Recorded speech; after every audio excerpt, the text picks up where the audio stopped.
হে আমার ভাই বাবারা বন্ধুরা, কবির মনোযোগ অন্তরের কান লাগে শুনেন আমার বাদানো, আমার মদিনার কামলি বলা দয়াল নবী রাহমাতুল লিল আলামিন নবী এখনো দুনিয়াতে আসেন নাই। আমার নবীদের আগে 570 খ্রিস্টাব্দের আরো অনেক আগে একজন নবী ছিলেন দুনিয়ায়, যে নবীর নাম হলো হযরত ঈসা রুহুল্লাহ।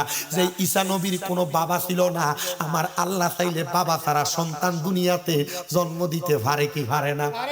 ভাই আল্লাহ দোহাই কোন পারে কি পারে না? আমার মদিনার কামলিওয়ালা নবী এখনো আগমন করে নাই, ঈসা নবীও আসে নাই। ঈসা নবীর মা জিনার নাম হযরত মরিয়ম আলাইহিস সালাতু ওয়াস সালাম, হযরত মরিয়ম দুনিয়াতে আসে নাই। মানে ঈসা নবীর নানি হযরত হান্না, উনি আল্লাহর দরবারে দোয়া করে, মাবুদু ও আল্লাহ, আমার একটা সন্তান নাই, আমার বয়স অনেক বেশি, 65 বছর। আচ্ছা, একটা মহিলার গর্ভে যদি 65 বছর বয়স হইয়া যায়, যদি একটা সন্তান না আসে, মহিলাটার মনে কষ্ট আছে না নাই? আল্লাহ দোহাই কোন কষ্ট আছে না নাই? ভাইও আমার গভীর মনোযোগ দেন। ওই হযরত ঈসা নবীর নানা যিনি ছিলেন বাইতুল মুকাদ্দাস, বর্তমানে ফিলিস্তিনের যে মসজিদ, ওই মসজিদের ইমাম সাহেব, মারহাবা জোরে কন্যা। শুধু একজন ইমাম ছিল না, বাইতুল মুকাদ্দাস মসজিদে ইমাম ছিল 5 জন। এর মধ্যে হযরত ঈসা নবীর হযরত মরিয়ম আলাইহিস সালাতু ওয়াস সালামের খালু, উনিও ছিলেন ওই বাইতুল মুকাদ্দাসের ইমাম। মনোযোগ দিয়া শুনলে আপনারা আমার ওয়াজটা বুঝতে পারবেন। হযরত ওয়াজউদ্দিন শাহর মাজারের মাহফিলে যেহেতু আসছেন, আপনাদেরকে আমি আল্লাহর ওলির একটু তালিম তরবিয়তটা বুঝাই শুনেন। আমার আল্লাহ কেমনে মা ছাড়া বাবা ছাড়া একটা সন্তান মার গর্ভে পাঠিয়ে দেয়। আমার আল্লাহ তাআলা এমন কুদরতের খেলা খেলছে।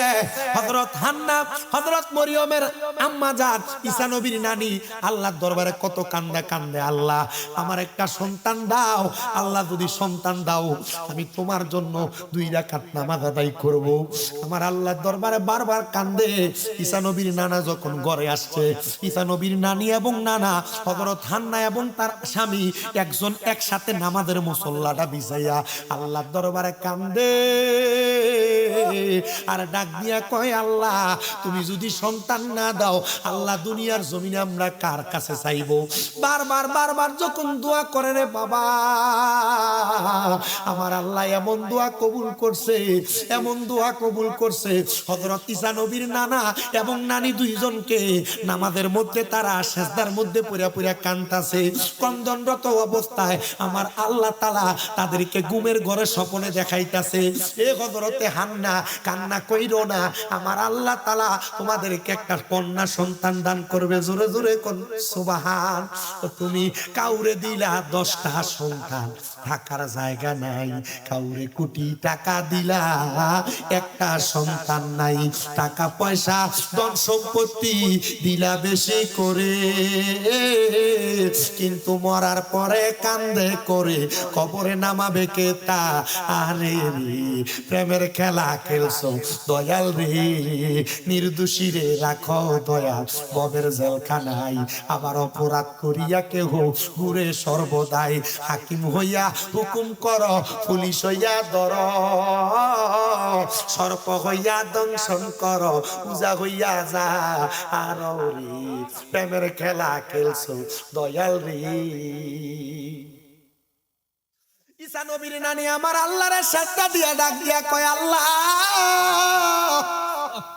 সন্তান দিছো, আল্লাহ কবুল পাইলাম, আল্লাহ এই সন্তানটারে আমি মানুষের মতো মানুষ বানাইতে চাই, যেহেতু কন্যা, কন্যা সন্তান রে ছেলে সন্তানের চাইতে আরো বেশি কইরা পাহারা দিয়া রাখা লাগে, আদর যত্ন কইরা রাখা লাগে।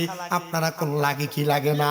কারণ কন্যা সন্তান জন্ম দিলেই চলে না, এটারে পর্দা ফসিদা করার লাগে। কন্যা সন্তান জন্ম দিলেই চলে না, এটারে কোরআন শিখার লাগে। কারণ আমার নবী কয়, একটা নারীর জন্য, একটা মহিলার জন্য, একটা মেয়ের জন্য 4 প্রকারের পুরুষ মানুষ জাহান্নামের আগুনে জ্বলা লাগে। আমি ওয়াজের ধারাবাহিকতায় আপনাদের কাছে 4 প্রকার পুরুষদের কথা বইলা দিয়া যাব।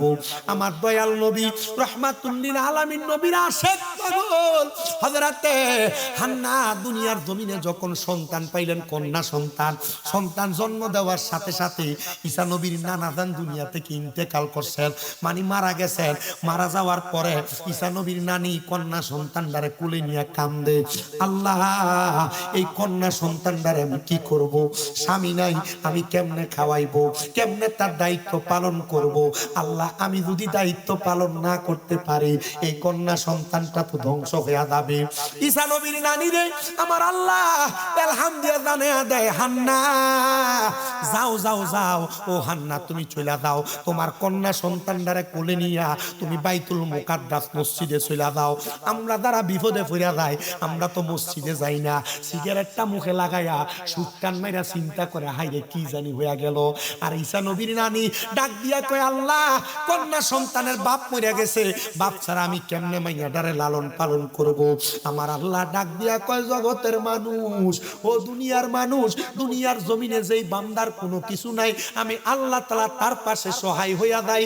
ঈসা নবীর নানি ছোট্ট বাচ্চা কন্যা সন্তানটারে কুলের মধ্যে কইরা লইয়া বাইতুল মুকাদ্দাস মসজিদের সামনে যেয়া দাঁড়াইছে। দাঁড়ানোর সাথে সাথে বাইতুল মুকাদ্দাস মসজিদের ইমামদেরকে সালাম দেয়, আসসালামু আলাইকুম ওয়া রাহমাত। বাইতুল মুকাদ্দাস মসজিদের ইমাম কয়জন কইছিলাম? আস্তে কয়, কয়জন? আমরা এলাকা মুয়াজ্জিনেরা একজন, 5 ওয়াক্ত নামাজ, ইমাম সাহেব, খতিব সাহেব একটাই, বেতন 8000, বেতন 5000, বেতন 6000। এই মাঝে মাঝে চিন্তা ধরে দেখা যে মসজিদ কমিটি যে ইমাম সাহেবের যে বেতন দেয়, আল্লাহ নিয়ারা জালেম হিসেবে, জুলুমকারী হিসেবে আসরের ময়দানে তোলে। আমরা গায়ে হান দিলে আসলে এমন চিন্তা করি, এক বস্তা চালের দাম 32-37 আমার বাহার একবার এই 52 টাকা বস্তা, মানে 5200 টাকা বস্তা কামানে কই দিয়া না বালা। এখন এবার ইমাম সাহেবের কি একটা শখ না বালা চালের রাত খাইতো, কথা কয় না। আচ্ছা 3200 টাকা যদি চালের বস্তা হয়, 3200 টাকা বস্তা চাল খাওয়ানোর পরে তারপরে কি বেটার আর খরচ নাই? তাই সারা মাস সামনে নেয় বেটিরে মাসে একটা গিফট না দিলে বেটি যদি আমি খুশি রাখতো না, দেখো বেতন আর অন্য বেটার লগে আমার লগে তার লগে পরিচয় না বাবা, আমি কেমনে আর আমার হিকে ঢিকে দিছে না। ইমাম সাহেব কয়জন? আস্তে কয়, কয়জন? 5 ইমাম বাইতুল মুকাদ্দাস মসজিদ। তুমি কি 5 ওয়াক্ত নামাজ ছিল নাকি? তুমি 5 ওয়াক্ত ছিল, ইমাম দি 5টা, যখন যা সিরিয়াল হতো। আর ইমাম সাহেব যদি মুয়াজ্জিন দিয়ে দা, ইমাম সাহেব গেছেন গা, মুয়াজ্জিন সাহেবের পিছনে কি নামাজ পড়েন জানি, এর মাথা কত দিন চিন্তা, এর পিছনে নামাজ পড়তে ভক্তি লয় না, আরে কত কিছু। তুমি একটা দিন তুমি আজান ইমাম কই খালি এনে দেবা, ইমাম যদি বদ হয়, মুয়াজ্জিন যদি কোন রকম যদি বালা না হয়, কোনটা সেন্ড যদি হয়, তারটাতে জবাব দিবার লাগে। কারণ হ্যাঁ না কইছে আনা ইমাম মাইয়া লিমান হাদারা মাই হাদুরু কইছে, হ্যাঁ তো আপনার ফুল সব দায়িত্ব নিচ্ছে, কয়টা বলে বালা না, তো এটারে জি জামাই বানায় রেখে তো বালা না হইব, তাহলে এটা ভালো হইব, দোষও কইতে পারত না, কথা কয় না, দোষ কইেন না বেটা। আপনারা শুনেন একটু মনোযোগ দিয়া, বাইতুল মুকাদ্দাসের ইমাম কয়জন? হ্যাঁ বেডিয়া ইমাম সাহেবের মাঝে মাঝে বালাবুরা রাইন্দা খাবাইও, 5 জন ইমাম। তো একজন মারা গেছে, হযরত হান্নার স্বামী, হযরত মরিয়ম আলাইহিস সালামের বাবা, হযরত ঈসা আলাইহিস সালামের নানা, মারহাবা কয় না তো, ঈসা আলাইহিস সালামের আছে কয়জন? হযরত মরিয়মের মা হযরত হান্না, মরিয়ম শিশু বাচ্চা কুলের মধ্যে কইরা লইয়া যায়া ডাক দিয়া কয়, আসসালামু আলাইকুম ওয়া রাহমাতুল্লাহ। হে বাইতুল মুকাদ্দাসের ইমামেরা, আপনারা তো আমার স্বামীর সহপাঠী, আমার স্বামী মারা গেছে, আপনারা যদি চান আমার এই কন্যা সন্তানের দায়িত্ব নিবেন। মানুষ কয় বাপ ছাড়া ফুত হয় কেমনে, বাপ ছাড়া সন্তান হয় কেমনে, এটা দেওয়া যাবে না, এটারে মাইরা ফেলতে হবে, আগুনে জ্বালাইতে হবে, মাটির নিচে গর্ত কইরা দিয়া দিতে হবে। না না না, এটা কইরো না। এরা জোরাজুরি কইরা হযরত মরিয়ম আলাইহিস সালামের সন্তান ঈসা রুহুল্লাহ, যিনি ফুয়ের মাধ্যমে মায়ের গর্ভে আসছে, উনারে লইয়া যখন নিয়ে যাবে, এমন টাইমে ঈসা রুহুল্লাহ জবাব দিছে, এ মানুষ, আমি দুনিয়ার কোন মানুষের অপকর্মের ফল না, আমি আমার স্বয়ং আল্লাহ তাআলার ফেরেশতার ফুৎকারের মাধ্যমে আমি আমার মায়ের গর্ভে এসে, আমার ইহুদিরা কয় আল্লাহর ফুৎ, আউযুবিল্লাহ কয় না, লাম ইয়ালিদ ওয়া লাম, জোরে কয় না, লাম ইয়ালিদ ওয়া লাম। কোরআনুল কারীমের সূরা ইখলাস, আল্লাহ কয় আমি কারো থেকে জন্ম নেই না, কাউকে জন্ম দেই না, তাহলে আল্লাহর ফুত হয় নাকি? আল্লাহ আয়াত নাযিল করে দিয়েছে, ইহুদিরা জবাব দেয়, হালকা জবাব, একটার পর একটা জবাব, একটার পর একটা জবাব, একটার পর একটা জবাব। ইহুদিরা কয় আল্লাহর ফুত না, আল্লাহর ফুত হইলে আমরার বাপ দাদা ধর্মের এটা মজাইবো, এটা এলাকা রাখা যাবে না। সবাই কয় তাড়াতাড়ি হযরত মরিয়ম এটার এলাকার বাহিরে নিয়ে রাখো। হযরত মরিয়ম কান্দে, আল্লাহ গো সন্তান জন্ম দিলা তারা মারবে না, কিন্তু এলাকার বাহিরে রাখতে বলে। আল্লাহ আমার সন্তানকে কই রাখবো? আমার আল্লাহ তাআলা জানায়া দেয় মরিয়ম রাইখাই দেখো না, আমি আল্লাহ সবার রিজিকের ফয়সালা করি। আল্লাহ না খায়া সন্তান মারা যাবে, হযরত মরিয়ম কোলে কইরা নিয়া পুরো এলাকার বাহিরে যায়া বাইতুল মুকাদ্দাসের একবারে শেষ অংশের ভিতরে মহান আল্লাহ তাআলা ওই পাহাড়টার জিয়ারতে আমারে নিয়ে গেছে আপনাদের দোয়ার বরকতে।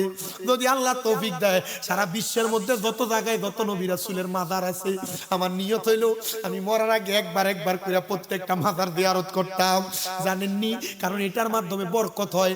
আল্লাহ তাআলা সিনার মধ্যে মরার ভয় ঢুকাইয়া দেয়। শুধু তাই না, কলব শান্তি হয়, রুহু ঠান্ডা হয়। মক্কাতুল মুকাররমা মদিনাতুল মুনাওয়ারার আশেপাশে বহু জায়গার মধ্যে নবীর অসংখ্য সাহাবায়ে কেরামের মাকবারা আমি নিজে আমার হাতগুলা দিয়া জিয়ারত করেছি। অনেক জায়গার মাটিগুলা লই আমি আমার চোখে মুখের মধ্যে লাগাইছি।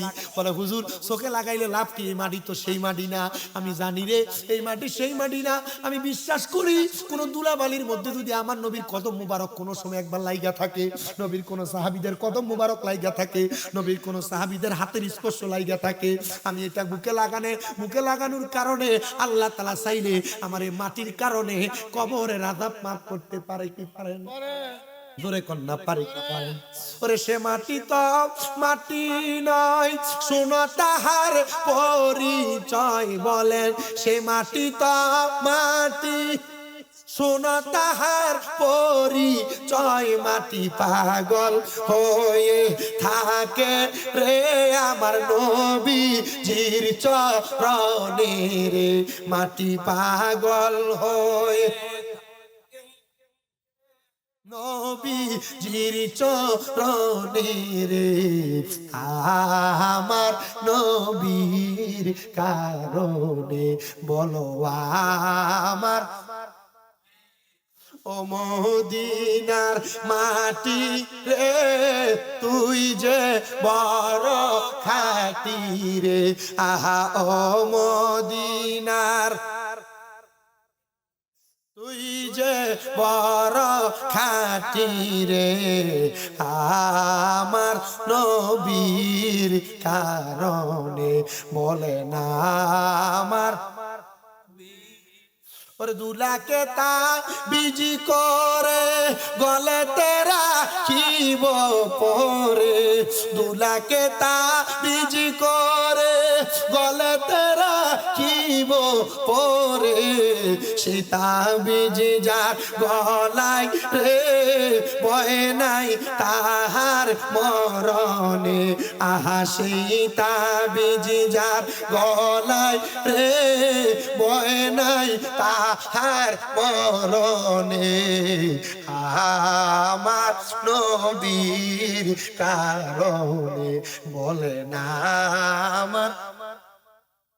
আরে ও মদিনার মাটি রে, তুই যে বড় খাঁটি রে।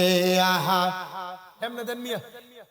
মাটি রে তুই যে বড় খাঁটি রে, আমার নবীর কারণে। আহায়া মার নবী। এ দুনিয়ার মানুষ শুনো, হযরত মরিয়ম আলাইহিস সালাতু ওয়াস সালাম ওনার ছোট্ট বাচ্চাটারে লইয়া এমন ভাবে পাহাড়ের গুহার মধ্যে রাইখা আসছে। আল্লাহ জানায়া দেয় মরিয়ম 1 মাস 1 সপ্তাহ পরে আসবা। আমার আল্লাহ তাআলার হুকুম পায়া হযরত মরিয়ম সে জায়গার ভিতরে গেছে, বাচ্চাটারে রাইখা চলে আসছে। পরের সপ্তাহ দেয়া দেখে হযরত মরিয়মের সন্তান যেমনটা তেমনই পড়ে আছে। ও আল্লাহ কেমনে পড়ে রইছে? বলে মরিয়ম তাকায় দেখো তোমার সন্তানের ডাইন হাতের শাহাদাত আঙ্গুলটা মুখে দিয়া রাখছে। ছোট বাচ্চারা দেখবেন ছোট আঙ্গুল মুখের মধ্যে দিয়া দিয়া চুইসা খায়। কারণ কি জানো? অন্য কোনো কারণ না, আমার আল্লাহ তাআলা ছোট বাচ্চাদের হাতের মধ্যে একটা নূরের ফোয়ারা দিয়া দেয়। বাচ্চারা হাতটা মুখে দিলে বড় আরাম পায়, বড় মজা পায়। আহারে হযরত মরিয়ম ডাক দিয়ে আল্লাহ কি মজা পায়? বলে আমি আল্লাহ তাআলা একটা নহর প্রবাহিত কইরা এই সন্তানটারে নহরের পানি আহার করাইতেছি। বন্ধুরে হযরত মরিয়মের সন্তান আস্তে আস্তে আস্তে করে বড় হয়ে যায়। দিনার নাম ঈসা নবী। ঈসা নবী যখন বড় হয়েছে, মানুষকে ইসলামের দাওয়াত দেয়, মানুষ ইসলামের দাওয়াত নেই। হযরত ঈসা নবী দাওয়াত দিতে দিতে দিতে দিতে দিনের দাওয়াত দিছে। কিন্তু ইহুদিরা কয়, ঈসা যদি দাওয়াত দেয় আমাদের বাপ দাদার ধর্ম লুণ্ঠিত হয়ে যাবে, বাপ দাদার ধর্ম কেউ মানবে না, ঈসা নবীরে মারা লাগবে। ঈসা নবী ওই পাহাড়ের গুহার উপরে একটা সুন্দর পাতার ঘর বানাইয়া সে বাগানের মধ্যে বসবাস করে। বাজান রে আমার, শুনো শুনো, হযরতে পয়গম্বর যখন সেখানে ঘর করে, পয়গম্বর যখন বসবাস করে, 10 জন ইহুদি বড় বড় তরবারি নিয়ে ঈসা নবীকে মারার জন্য ঘরের দরজার সামনে দিয়ে দাঁড়ায় রইছে। ঘরের দরজায় দেয়া যখন দাঁড়াইছে, ঘরের দরজায় দাঁড়ানোর সাথে সাথে ঈসা নবীকে মারবে। আর ঈসা নবী কয়, আল্লাহ 2 রাকাত নামাজ পড়ছি, এরা আমারে মারতে আসতেছে, আল্লাহ তুমি আমারে রক্ষা করবা, রক্ষা করার মালিক আপনি আল্লাহ, আমার আল্লাহ কেমনে রক্ষা করে দেখেন। ঈসা নবী 2 রাকাত নামাজ পড়া নামাজের সাজদায় পড়া রইছে। আর আমার আল্লাহ কয়, জিবরাইল যাও যাও যাও, আমার বন্ধু ঈসা রুহুল্লাহ রে একটা ফাতায়া আসমানের মধ্যে, উপরে 3 আসমান নিচে 3 আসমান রাইখা 4র্থ আসমানের ভিতরে আমার পয়গম্বর ঈসা নবীরে তুমি রাইখা দাও। আমার আল্লাহ তাআলার আদেশ মোতাবেক পয়গম্বর ঈসা নবীরে 4র্থ আসমানে এখনো পর্যন্ত জীবিত অবস্থায় রাখছে। বলে হুজুর কারণ কি? অন্য কোন কারণ না, কিয়ামত হওয়ার আগে ওই ঈসা নবী, আমরা যেই নবীর উম্মত, ওই নবীর উম্মত হইয়া দুনিয়াতে আগমন করবে। সুবহানাল্লাহ, আর জোরে কয় না সুবহানাল্লাহ। শুধু এই কথা না, এই কথা না রে বাবা, ঈসা নবীরে নেওয়ার পরে ওই 10 জনের একজন ঈসা নবীকে আঘাত করার জন্য, হত্যা করার জন্য ঘরে ঢুকছে। আল্লাহ তাআলা হিকমত করে তার চেহারাটারে ঈসা নবীর মতো বানায়া দিছে। সে বাহির হওয়ার সাথে সাথে তাদের দলের 9 জন মিলা ওই লোকটারে যখন মারছে, তারা দেখে ঈসা নবীর মনে কইরা তারে মারলাম, উনি তো ঈসা নবী না, উনি তো আমাদেরই লোক, তারা মারছে। তারা ঈসা নবীরে খুঁজা পায় না। আর এর মধ্য দিয়া আমি খবর লইয়া দেখলাম রে, আমাদেরকে যখন কুমিল্লা আলিয়া মাদ্রাসায় বুখারীর দরজ দেয়, আমাদের উস্তাদেরা আমাদের কাছে কত সুন্দর বর্ণনা করছে। ওই সময় আসমান এবং জমিনের মাঝে একটা তর্ক হয়েছিল। আসমান ডাক দিয়া কই, জমিন আমার আল্লাহ তোমারে বানাইছে, আমারে বানাইছে, তবে জানুনি আমার আল্লাহ আমি আসমানরে বড় সম্মানিত করছে, বড় মর্যাদাবান বানাইছে। বলে কেমন মর্যাদা দিছে? ডাক দিয়া কই, অন্য কোন মর্যাদা না, আমার আল্লাহ তাআলা আমি আসমানের 4র্থ আসমানের ভিতরে একজন জীবিত অবস্থায় নবী আইনা রাখছে। জমিন ডাক দিয়া কই, আল্লাহ আল্লাহ গো, ওনার মাঝে তো জীবিত নবী রাখছো, আমার মাঝে কি দিবা? আমার আল্লাহ তাআলা 570 খ্রিস্টাব্দে মা আমেনার রেহেমের মধ্যে আমার মদিনার কামলিওয়ালা নবীরে যখন আগমন করছে, এমন টাইমে জমিন ডাক দিয়া কই, আসমান তোমার মাঝে আমার আল্লাহ জীবিত অবস্থায় নবী রাখছে। আমার আল্লাহ তাআলা তোমার নবী না, শুধু জীবিত অবস্থায় যেই নবী আছে, যেই নবীর কারণে ওই ঈসা নবীরে বানাইছে, ঈসা নবীর মারে বানাইছে। শুধু তাই না রে, তাই না, তাই না, ঈসা নবীর মা না, আদম থেকে ঈসা নবী পর্যন্ত যত নবী রাসূল উম্মত তাতে বানাইছে যেই নবীর কারণে আমার আল্লাহ তাআলা ওই রাহমাতুল লিল আলামিন নবীরে আমি জমিনের মধ্যে পাঠাইছে। আরো জোরে কন্যা সুবহান।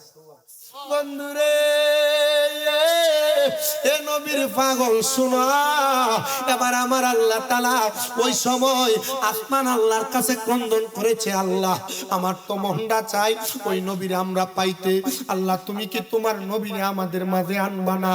আমার আল্লাহ তাআলা আসমানের ক্রন্দন মোতাবেক আমার নবীরে আসমানে নেওয়ার জন্য ওই সময় আলাদা করেছে। যখন আমার আল্লাহ তাআলা দুনিয়ার জমিনে আমার নবীরে পাঠাইছে, আমার আল্লাহ তাআলা আমার নবীর জন্য জান্নাতে 70,000 বুরাক রাখছে। একটা জান্নাতি পোশাক বানাইছে, যেই পোশাকরে জান্নাতের ফেরেশতারা তাওয়াফ করত। যেই ফেরেশতা একবার তাওয়াফ করত, ওই ফেরেশতা দ্বিতীয়বার তাওয়াফ করার সুযোগ পাইতো না। ও বন্ধুরে শোনো, শুধু তাই না, আমার নূরের নবী, রাহমাতুল লিল আলামিন নবী, মদিনার তাজেদার হুজুরপুর নূর মুহাম্মদ মুস্তাফা আহমদ মুস্তাফা সাল্লাল্লাহু আলাইহি ওয়াসাল্লাম নবীজি যখন উম্মে হানির ঘরের মধ্যে অবস্থানরত তো আমার আল্লাহ তাআলা হযরত জিবরাইল আমিনকে নবীজিকে আনার জন্য পাঠাইবেন। জিবরাইলকে সর্বপ্রথম জান্নাতে পাঠাইছেন দুইবার। নবী গো কেন পাঠাইছে? আমার নবী জানায়া দেয়, জিবরাইল প্রথম জান্নাতে যাইয়া জান্নাতের পোশাকটা আমার নবীর জন্য আল্লাহর দরবারে আনছে। আমার নবীর জন্য আল্লাহর দরবারে যখন আইনা দাঁড়াইছে, আমার আল্লাহর দরবারে আনার আগে জিবরাইল ডাক দিয়া কয়, আল্লাহ এই পোশাক তো নিতে দেয় না ফেরেশতা। বলে কি বলছে? বলে ফেরেশতা বলছে এই পোশাক জান্নাত থেকে যদি নিয়ে যাইবা, আল্লাহ ওই নবীর এই পোশাকের মালিক রে, ওই নবীরে একবার হইল ফেরেশতাদেরকে দেখাইতে হবে। আমার আল্লাহ কইছে ঠিক আছে, আমার নবীদের তো আসমানে আইবো, আমার নবীরে আমি আল্লাহ তাআলা জান্নাত দেখাইবো। আল্লাহ কেমন জান্নাত দেখাইছে জানো? শোনো মানো। বলে কেমন জান্নাত? আমার নবী ডাক দিয়া কয়, বারাকনা হাওলাহু লিনুরিয়াহু মিন আয়াতিনা। আমার আল্লাহ তাআলা একটা নিদর্শন না, আমার নবীরে দুইটা নিদর্শন দেখাইছে। জান্নাতও দেখাইছে, জাহান্নামও দেখাইছে। নবী আমার কান্দে আর ডাক দিয়া কয়, আল্লাহ ও আল্লাহ গো, আপনি তো দেখাইবেন সত্য কথা। জিবরাইল আমিন দুনিয়াতে আগমন করবে। আগমন করার পূর্ববর্তী সময় আমার দয়াল নবী রাহমাতুল লিল আলামিন নবীর জন্য বুরাক আনার জন্য পাঠাইছেন জান্নাতে। অসংখ্য বুরাক, সব বুরাক হাসি তামাশা, সব বুরাক তাদের মতো খাওয়া দাওয়ায় ব্যস্ত। কিন্তু একটা বুরাক জান্নাতের কন্যারে দাঁড়ায়া দাঁড়ায়া কান্দে। কান্দ কেন বুরাক? বলে আমার আল্লাহ যখন এই বুরাক জাতিরে বানাইছে তখন বলছে কি জানো? বলে কি বলছে? বলে আমার আল্লাহ বলছে এই বুরাকের মধ্য থেকে একটা বুরাকের উপরে আখিরি নবী মুহাম্মদুর রাসূলুল্লাহ উঠবে। জোরে কোন সুবহানাল্লাহ। আমি এই জন্য কান্দি, আমার আল্লাহ যেন আমার উপরে বুরাক উঠায়। আমার আল্লাহ তাআলার কাছে জিবরাইল একবারে দুর্বল একটা বুরাক নিয়ে গেছে। আল্লাহ এই বুরাকটা তোমার নবীর জন্য কান্দে, খাইতে না খাইতে পেটের মধ্যে ক্ষুধা থাকতে থাকতে দুর্বল হয়ে গেছে। আল্লাহ কয় যা, যেটা আমার বন্ধুর পাগল আমি আমার বন্ধুর জন্যই। আচ্ছা আপনারা বলেন তো খেওরা হযরতে ফকির ওয়াজউদ্দিন শাহ রাহমাতুল্লাহ আলাইহির ৯৪তম মাহফিলের ভাই বাবারা, আমরা নবীর পাগল হইয়া যদি দুনিয়ার জমিনের মধ্যে থাইকা নবী নবী করতে পারি, ওই বোরাক নবী নবী করার কারণে নবীরে পিঠে পাইছে। আমরা নবী নবী করার কারণে মরার সময় আমরাও নবী পাইতে চাই কি চাই না? আর আমার আল্লাহ চাইলে নবী নবী করার কারণে ওই নবীর দিদার দিতে পারে কি পারে না? বাজান রে আমার, শোনা শোনা শোনা, বোরাকটা লইয়া ফেরেশতা লইয়া জিবরাইল আমিন আমার নবীর দরবারে ঘরের দরজায় দাঁড়ায়া আমার নবীজির দরের মধ্যে যখন প্রবেশ করবে, আমার নবীজি হযরত উম্মে হানির ঘরের মধ্যে অবস্থান করে। উম্মে হানির ঘরে আমার নবী ঘুমায়। জিবরাইল ডাক দেয় না। বলে কেন ডাক দেও না? বলে আমার লজ্জা লাগে, আমার শরম লাগে, ডর লাগে। আমি নবীরে ঘুমের মধ্যে কেমনে ডিস্টার্ব দিব? আমার নবীজির পা মুবারকের তালু মুবারকের মধ্যে জিবরাইল জিহ্বাটা লাগিয়ে দিছে। আমার নবী ঠান্ডা অনুভব কইরা যখন উঠছে, ডাক দিয়া কই, আখি জিবরাইল, হে ভাই জিবরাইল, তুমি আমার ঘরের দরজার মধ্যে এই টাইমে কেন? আল্লাহ পাঠাইছে আপনারে মেরাজ করানোর জন্য, আল্লাহর বাড়িতে নেওয়ার জন্য। নবী গো চলেন না। আমার নবী কয়, জিবরাইল, আমার আল্লাহ দে আমি নবীরে মেরাজে লইয়া যাইব। আমার আল্লাহ তাআলা আমার উম্মতের কোনো ফয়সালা করছেনি। আমার নূরের নবী রাহমাতুল লিল আলামিন নবী, মদিনার তাজদার হুজুর পুর নূর সাল্লাল্লাহু আলাইহি ওয়াসাল্লাম নবীজি সাজদার মধ্যে 2 রাকাত নামাজ পড়া কানছে। বহু মসজিদের ভিতরে মেরাজের রাতে তালা মারা ছিল, মেরাজের কোনো নামাজ নেই। এক বেয়াদবেরে দেখলাম ফেসবুকে স্ট্যাটাস দিছে, মেরাজের রজনী আর ফরকিয়ার রজনী সমান। নবী বলে উম্মে হানির ঘরের ভিতরে বলে পরকীয়ায় লিপ্ত ছিল। নাউজুবিল্লাহ কইবেন না? আমি আমার এই মিডিয়ার মাধ্যমে আমি বাংলাদেশের প্রশাসন সহ বাংলাদেশের যিনারা ঊর্ধ্বতন কর্মকর্তা আছে, বিশেষ করে ডক্টর মোহাম্মদ ইউনূসের কাছে আমি বারবার এই মেরাজের পরবর্তী ওয়াজে কয়েক জায়গার ভিতরে আমি আবেদন জানাইছি, হ্যাঁ ডক্টর মোহাম্মদ ইউনূস সাহেব, বাংলাদেশের ভিতরে থাইকা আখিরি নবী মুহাম্মদুর রাসূলুল্লাহর ব্যাপারে এমন বাজে মন্তব্য করবে, সুন্নি মুসলমান এটা মাইনা নিতে পারবে না।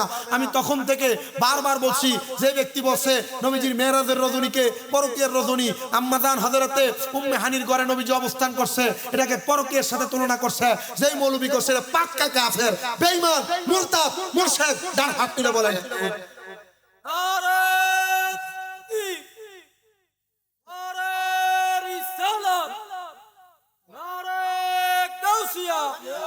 আহলে সুন্নাত ওয়াল জামাত নবী আলীর দুশমনেরা, হুশিয়ার ওলি আল্লাহর দুশমনেরা, হুশিয়ার হযরত মাওলানা কারি শামী মুসাইন রেজা কাদরী সাহেব। জিন্দাবাদ জিন্দাবাদ আমরা সুন্নিরা বেয়াদব।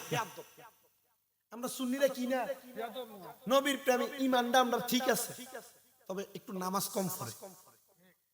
কথা কয় না, নামাজ বহু জায়গার ভিতরে লেহে উরুস মুবারক বেরিয়ে দিয়ে গান করা। কথা কয় না, ইটা সুন্নির লগে আমরা সুন্নিরা কোন সম্পর্ক, কথা কয় না, ইটা সুন্নির লগে আমরা সুন্নিরা কোন সম্পর্ক, পিছন দিয়ে লেহে কিতা উরুস মুবারক বেরিয়ে দিয়ে গান বাজনা করে, এটা বন্ধ। কথা কয় না, এটা কিতা, এটার লগে সুন্নিরা আমরা যারা খাস সুন্নি আমরা কোন মিল আছে নাকি? না, কারণ আমরা আহলে সুন্নাত ওয়াল জামাত উরুস মুবারক বলতে শুধু গান বাজনা বুঝি না, বেডিয়েত নাচানি বুঝি না, আমরা উরুস মুবারক বলতে কোরআন সুন্নাহর বাগান বুঝি, মাহফিল বুঝি, ওয়াজ বুঝি। যারা গান বাজনা করে এরা বন্ধ, এরার লগে আমাদের কোনো সম্পর্ক। আল্লাহ মেরাজে নিছেন, নবীজি মেরাজ থেকে নামাজ আনছেন। আহা, কত ফজিলতপূর্ণ বাণী। তো ওই নবী রাহমাতুল লিল আলামিন নবীর আশিক হযরত গৌসে পাক আব্দুল কাদের আল গিলানী রাদিয়াল্লাহু তাআলা, গৌসে পাকের দরবারে সূরের ঘটনা সবাই জানেন, জানেন না? কিন্তু গৌসে পাকের দরবারে আরেকটা সূরা ছিল, যে সূরটা মুরিদ হইতো, চুরি করতে ইয়া মুরিদ করানোর মতো হিসাব হয়ে গেছে। হুজুর গৌসে পাকের দরবারে আয়া ঢুকছে, গৌসে পাক ওযু করতে গেছে। গাউসে পাক যখন ওযু করতে গেছে, গাউসে পাক আইয়ে ঢুকবে, এ সূরা বাইরে হয়। এই এক সূরারে ভাই ছিল খাটের তলে, আর এ সূরা বাইরে হয়। এই দাঁড়াও, জি যাও কো, আইছিলাম আপনার দরবারে, সরি আইছিলাম গাউসে পাকের দরবারে। এটা যে গাউসে পাকে ছিল না, মারহাবা কই না রে, এটা যে গাউসে পাক, হ্যাঁ গাউসে পাক আব্দুল কাদের জিলানী রে না চিনা রাখ দিয়া কয়, হুজুর আসিলাম বায়াত হওয়ার জন্য। বলে কার কাছে? কয় গাউসে পাকের কাছে। গাউসে পাকের চিনুনি? কয় না, আমি গাউসে পাক। ডাক দিয়া কয়, হুজুর দেখে গেলাম, পরে এসে বায়াত হয়ে যাব। এ বাবা, বায়াত যে তো হইবা, আসো না এখনই বায়াত হয়ে যাও। কখন কে মারা যায় এটার গ্যারান্টি কেউ দিতে পারে না রে, আমি তোমার এখনই বায়াত করাবো। যখন এই কথা কয় বিষয়, দুই বিষয় মুরিদ করাইছে। মুরিদ হইয়া ঘর থেকে বের হইছে, চিন্তা করে গেছি চুরি করার জন্য। গাউসে পাক মুরিদ করে ছেড়ে দিল। গাউসে পাকের দরবার থেকে বের হইয়া সামনের দিকে যায় আর চিন্তা করে, একদিন চুরি না করলে আমার সংসারই চলে না। আজকে যে গাউসে পাকের দরবারে গেলাম, আজকে চুরি করবো কোন জায়গায়? সামনে বাগদাদের বাদশার বাড়ি। চিন্তা করে আজকে চুরিটা তাইলে বাগদাদের বাদশার বাড়িতে করব। আচ্ছা, বাগদাদের বাদশার বাড়িতে প্রবেশ করছে। দারোয়ান জিজ্ঞাসা করে, হুজুর জান কই? বলে বাগদাদের বাদশার বাড়িতে প্রবেশ করি। দারোয়ান এই কথা শুই না সাথে সাথে ছেড়ে দিতে। কয় কিরে দারোয়ান, কেন কোনো কথা বলে না? এই কথা প্রশ্ন করে আবার দারোয়ান ডাক দে, হুজুর জান কই? বলে বাদশার বাড়িতে যাই। আবার জিগায় জান কই? রাগান্বিত হইয়া কয় তোমার বাদশার বাড়িতে চুরি করার জন্য যাই। দারোয়ান কয়, এত লম্বা পাঞ্জাবিওয়ালা টুপিওয়ালা এই ব্যক্তি চুরি করতে পারে না, মনে হয় বাদশার কোনো দুস্থ হবে, মস্কারি করে। যান আপনি যান, অসুবিধা নাই। আমার হুজুর বড় পীর গাউসে পাকের দরবারে মুরিদ হইয়া পাঞ্জাবি লাগাইছে, গাউসে পাকের টুপি লাগাইছে, গাউসে পাকের প্রবেশ করতেছে। গাউসে পাকের দরবার থেকে তখন বাগদাদের বাদশার বাড়িতে প্রবেশ করে। প্রবেশ করে ঢুইকা পুরা বাড়ির ভিতরে যত মণিমুক্তা জহরত আছে একটা গাঠুরির ভিতরে পুরাইয়া বের হবে, এমন টাইমে চারিদিকে আযান দেয়, আশহাদু আন্না মুহাম্মাদার রাসূলুল্লাহ, আসসালাতু খায়রুম মিনান নাওম। চিন্তা করলো, এখন যদি বাইরে মানুষ মসজিদে যাইবো, বাইরে হন যাইতো না, সুর করে ফিরাইবো। গাউসে পাকের এই বাদশার বাড়িতে অবস্থান করতেছে। এমন টাইমে বাদশা নামাজ পড়তে উঠছে নি, ওইটা দেখ ঘরের সব দরজা খোলা, বাদশা করে পাগল হয়ে গেছে গাড়ি। কিন্তু এই সূরায় গাউসে পাকের সাথে ওয়াদা করছে কি, কোন সময় নামাজ ঘরে সিবাত করে। চিন্তা করে, আরে এখন যদি বাদশার বাড়িতে সবাই সজাগ হয়ে থাকা, আল্লাহ আমি কি জবাব দিব? নামাজে খারিছি বাসনের লাগি। আল্লাহু আকবার। নামাজে যখন দাঁড়াইছে, নামাজে দাঁড়ানোর সাথে সাথে বাদশা ঘরের দরজা খুলে দেখি সুন্দর পাঞ্জাবি লাগাই না, মাথায় টুপি, বস্তা একটা সাইডে রাখা, আল্লাহর এক বুজুর্গ নামাজ পড়ে। আসলে এটা কি বুজুর্গ না সুর? কথা জোরে কয় না। আপনার অর্ধেক মানুষ আসিল যমুনা, আপনার অর্ধেক এরা ভাড়াইলে সেরাইতে 3টার দিকে। মারহাবা জোরে কয় না রে। আমার হুজুর বড় পীর গাউসে পাকের ওই মুরিদ ডাক দিয়া কয় জগতের মানুষ শুনো, এ দুনিয়ার মানুষ শুনো, আমি নামাজে দাঁড়াইছি, নামাজে দাঁড়ানোর সাথে সাথে বাদশা আমার সামনে আইসা কই দেখ শুনি আমার পুরা বাড়ির মাল সামান চুরি করা মনে হয় চুরে নিয়ে আদাইতে লাগছিল, এ বুজুর্গ মনে হয় এগুলা রক্ষা করছে। মনে করছে এবার মনে হয় আল্লাহ কোন বড় অলি, এমন হয় আর মাল সামান সব রক্ষা করছে। দাঁড়াইছে আল্লাহ, আল্লাহ গো এবার মনে হয় ভালো আল্লাহর অলি।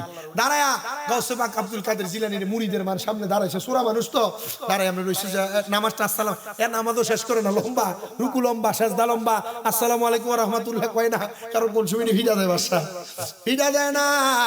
বাদশা হাতটারে নতশির করে দাঁড়ায় ডাক দিয়া কয় এ হুজুর কে আপনি? আপনারে আমি চিনলাম না, আপনার পরিচয় কি? হুজুর ডাক দিয়া কয় আপনি আমারে চিনেন না? বলে না চিনি না। বলে হুজুর এই যে এই ব্যাগের মধ্যে কি? কয় এগুলার ভিতরে সোনা মণি মুক্তা আপনার বাড়ি যা আছে সব, কিন্তু এক কয় না চুরি করছে। হুজুর কয় হুজুর, বাদশা ডাক দিয়া কয় হুজুর আপনি চোরের কাছ থেকে বুঝি এগুলা বাঁচাইছেন? হুজুর ডাক দিয়া কয় না আমি বাঁচাই নাই, চোরের কাছ থেকে আমি নিজেই চুরি করছি। বাদশা কয় দেখ শুনি এত বড় বুজুর্গ চোরের দোষের থেকে বাঁচাইবার লাগিয়া নিজে চোরের দায়টা কান্দে লইছে। মারহাবা কয় না, আর জোরে কয় না মারহাবা। বাদশা ডাক দিয়ে কয় এ হুজুর যেহেতু আপনি এগুলা চোরের কাছ থেকে বাঁচাইছেন, আপনি চোর না। হুজুর আমি এতদিন পর্যন্ত মুড়ি দইবার লাগিয়া একটা বড় হুজুর টোকাইছিলাম, বড় পিসাব খুঁজছিলাম। হুজুর আজকে আপনারে পাইছি, যেই লোক আমাদের সাথে সাথে নামাজে দাঁড়ায় যায় মানুষের মাল ফিরিয়ে দিতে আইসা আমার চোররে বাঁচাইবার লাগিয়া নিজেরা নিজে চোর দাবি করে, এটা খারাপ মানুষ হইতে পারে না, এটা সব চাইতে বড় আল্লাহ। হুজুর আপনি আমারে মুরিদ করায়া দেন, আমি আপনার কাছে মুরিদ হইতে চাই। চুরি করতে পারলে মুরিদ করা লাগবে এখন, কার কাছে হুজুর আপনি আমারে মুরিদ করায়া দেন। এত অল্প কিছুক্ষণ আগে গাউসে পাকের কাছে মুরিদ হইছে না, মুরিদ কেমনে করে হে জান? একই বাবা যান আপনি মুরিদ হওয়ার জন্য ওযু করে আসেন। চিন্তা করছে ওযুটা করে এলেনি কোন রকম ফলান জান থেকে, এটা কে কইয়া আমার সেনাপতি আয় রে ওযুর পানিটা যে ঘরে লই আয়, বড় ফিসাব পাইছি, আজকে যদি মুরিদ না হইতে পারি জীবনে কোনোদিন ফিট ঠুকাইয়া পাইতাম না। সেনাপতি ওযুর পানি আনছে, বাদশা মানুষ ওযু করতেছে, ওযু যেটি সইলা গেছে গা বিরিয়ানি আছে না, চিন্তা করিনি আল্লাহ কবুল করো, আমিন কর না, আর জোরে কোন আমিন। বাদশা নিজের ঘরের ভিতরে ওযু করে লেছে, মুরিদ হইব ফিসাব পাইছে, বালা ফিসাব, মারামা কয় না রে ফিসাব পায় মুরিদ হবে। ডাক দিয়া কয় বাদশা আপনি মুরিদ হবেন, হাত বাড়ান। হাত বাড়াইছে, চোরা বেড়া হাত তারে রাখছে। আপনি বলেন কোনদিন মিছা কথা কইবেন না। বাদশা কয় কত বড় ফিসাব, রাজা হইয়া বাদশা হইয়া রাজ্য চালাইতে যাইও কত মিছা কথা কওয়া লাগে। আমি যেই কামটা বেশি করি আমার ফিসাবে আমার এই কামটা না করতে কইছে, এটার মতো কোন পীর হইতে পারে না। ডাক দিয়া কয় বাদশা আরেকটা বিষয় মুরিদ, মুরিদ মানে কি? বায়াত হওয়া মানে কি? ওয়াদা করা, ইরাদা করা, প্রতিশ্রুতিবদ্ধ হওয়া।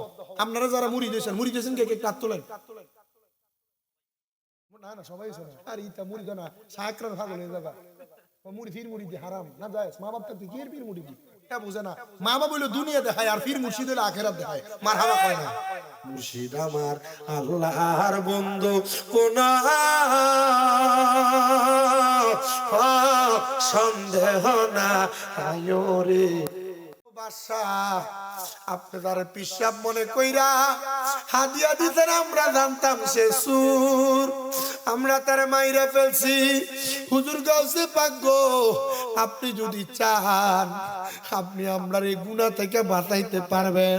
হুজুর কয় যারে যা যা যা যা যা যা ওই ব্যক্তির কবরের সামনে যায়া তোরা জিয়ারত কর, দেখ না আল্লাহ নি তোরারে মাফ করে। একজন যায়, দুইজন যায়, তিনজন যায়, সবাই জিয়ারত শেষ করার পরে প্রথম জনের মাথায় আসে আরে আল্লাহ নি আমরারে মাফ করছে, আবার যায় জিয়ারত করি। আহারে এমন ভাবে গাউসে পাকের ওই মুরিদরা রে আমার আল্লাহ তাআলা আল্লাহর বন্ধু হিসেবে জান্নাতি বান্দা বানাইছে। এই যে আপনারা ফকির ওয়াজউদ্দিন শাহ রহমাতুল্লাহ আলাইহির 94তম মাহফিলে আসছেন, হয়তো বা আপনারা কেউ না কেউ হযরতে ওয়াজউদ্দিন শাহর কাছ থেকে কিছু না কিছু পাইছেন। অনেক মা বোনেরা পর্দারে আছে, আপনারা কিছু না কিছু পাইছেন, আল্লাহ তাআলা আপনারা কিছু দিছে। আহারে এজন্য আমি আপনাদের সবার কাছে আবদার করি, আউলিয়াদের সোহবত ইন্না রাহমাতুল্লাহি করিবুম মিনাল মুহসিনিন, আল্লাহর রহমত ওলিদের নিকটবর্তী হইলে পাওয়া যায়। আপনারা সবাই ওই ওলির মাজারটা জিয়ারত শুধু আজকে না, পারলে প্রতি সপ্তাহে একবার, পারলে প্রতি মাসে একবার করে করবেন।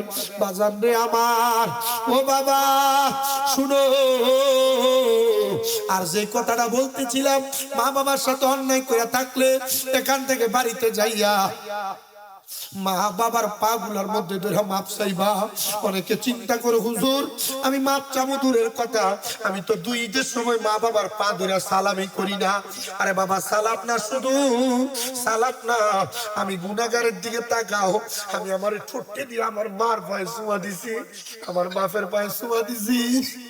আমি যেদিন থেকে আমার মা বাবার পায়ে চুমা দিছি, এরপর থেকে আল্লাহ আমারে আজকে 9-10 বছর ওয়াজ মাহফিল করায়। আল্লাহ আমারে দিয়ে 6টা মাদ্রাসা করাইছে। আল্লাহ আমারে এত সম্মান দিছে, এত ইজ্জত দিছে রে বাবা। আমি আপনাদের সবার কাছে আবদার করি, মা বাবার জুদা করে দিয়া থাকলে, অন্যায় করে থাকলে, ধমক দিয়া থাকলে, এখান থেকে বাড়িতে যে মা বাবার পা গুলাতে ধরে মাফ চাইবেন আর ডাক দিয়ে কইবেন, মা ও আব্বা জান আল্লাহর রাস্তে আমি সন্তানরে মাফ করে দেন। যতক্ষণ পর্যন্ত আপনার মা বাপ বলছে মাফ করে দিছি, ততক্ষণ পর্যন্ত মা বাবার পাও আপনি ছাইরেন না।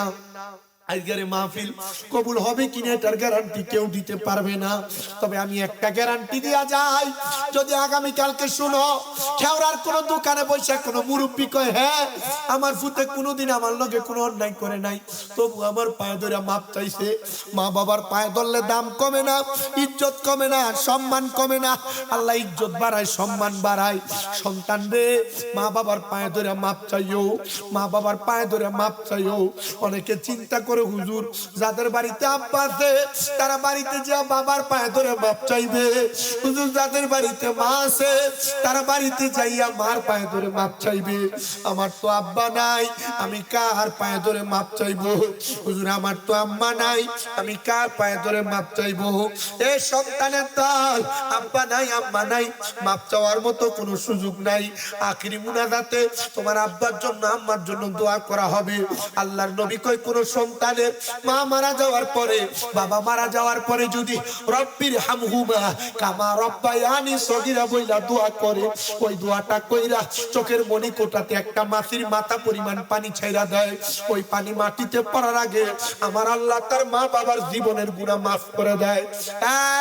কেওড়া এলাকার বাবারা, অনেকের মা কবরে বাবা কবরে, মা বাপ যদি বাইচা থাকতে একবার চিন্তা করে দেখো, যদি মা বাপরে প্রতি মাসে ভাত খাওয়াইতা, 2000 করে যদি মা বাবার পেছনে খরচ করতা, তাহলে 12 মাসে 24,000 টাকা লাগতো। আম্মা আব্বা যদি বাইচা থাকতো, যদি তুমি সন্তান আব্বার 1000 টাকা করে হাত খরচ দিতা, 12 মাসে 12,000 টাকা লাগতো। আমি বেশি মানুষ চাই না, একটা মানুষ নিয়ে আসো, হাতটা তুলা কইবা, হুজুর আমার মা নাই, আমার বাবা নাই, আম্মা আব্বা বাইচা থাকলে আমি খাওয়াইলে 1 বছরে 20-30,000 লাগতো। আমি 20,000 টাকা আল্লাহর ওয়াস্তে এই মাজারের মাহফিলের জন্য আগামী বছর দান করব। একজন সন্তান 20,000 টাকা দিবে, মা বাপ থাকলে খাওয়াইতে খরচ করতা, বলে হুজুর 20,000 পারবো না, আমি 10,000 টাকা দান করব। এমন একজন সন্তান চাই